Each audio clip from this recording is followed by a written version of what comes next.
அதை ஏல விட்டா கார்பரேட்டுகள் RSS கார இந்து முன்னணிக்கார அதை எடுத்து நம்முடைய சொத்துக்களை அவங்க பயன்படுத்தி கொள்ள இதான் தந்திரமான ஒரு சட்டம். நீங்கள் பாரதிய ஜனதா கட்சியோ இந்து மதத்தையோ இந்த மோகன் சி லாசரஸ் விமர்சிக்கிறாரு. RSS பற்றி பேசவனுக்கு என்ன தகுதி இருக்கு?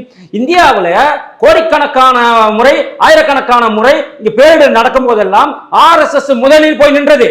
நீ ஒரே ஒரு சான்று உன்னுடைய ஜீசஸ் ரெடீம்ஸ் ஒரே ஒரு தடவை இங்க பேரிடர் நடக்கும்போது நான் போய் நின்னு சொல்ல பார்க்கலாம். சொல்லுங்க பார்க்கலாம். அது கஜா புயலாக இருக்கட்டும், சுனாமியாக இருக்கட்டும், எதோட நீ இப்ப யாராவது உதவி பண்ண? ₹1 உதவி பண்ண மாட்டான். வரக்கூடிய ஃபண்டை தனது குடும்பத்து பேர்லையும் தனது பேர்லையும் பட்டா போட்டுக் கொள்ளத்தான் மோகன் சி லாசரஸ் லாய்க்கே தவிர மற்றபடி அவன் மக்களுக்கு இதை செய்தான் அதை செய்தான்னா எதுவுமே கிடையாது. எதுவுமே கிடையாது. விரல் விட்டு எண்ணக்கூடிய அளவுக்கு கூட அவன் நன்மைகள் அந்த கிறிஸ்தவ மக்களுக்கு செய்ததே கிடையாது. அவங்கள மூளைச்சலவை செய்து ஒரு கட்டுக்கோப்பாக வைத்திருக்கிறானே தவிர அவங்களுக்கும் புத்தி கிடையாது. இவன் ஒரு மனுஷன் தானே, இவனுக்கும் ஒரு சாவு உண்டாச்சே. ஏன் எனக்கு ஒரே ஒரு விஷயம் சொல்லி, ஜீசஸ் உடைய இறை தூதர் தானே, ஜீசஸ் என்னதான் தூதரா வச்சிருக்காருன்னு சொல்றல, எத்தனை வருஷம் நீ வாழ்வு நீ சொல்லி பார்க்கலாம்.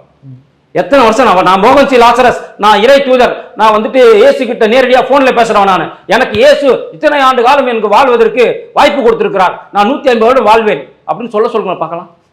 எல்லா மனிதனுக்கும் வர மாதிரி தான் உனக்கு சாவு வரும்.